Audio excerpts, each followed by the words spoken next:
at magtampisaw sa pinakamahabang infinity pool sa Pilipinas. Isang tumbling lang ito mula sa mga inflatable.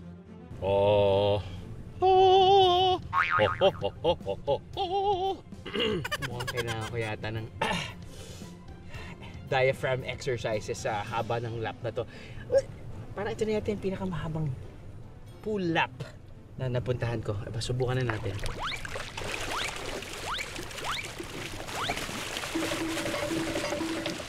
Pero hindi lang hihisay. Naliligo lang. Saray na siya. Sa haba! Ang infinity pool na 450 feet o katumbas ng 3 basketball court.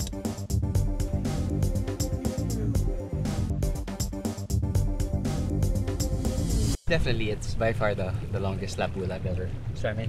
Kapag kasama mga kids, makikita mo sila at hindi sila kakainin ng Taal Lake.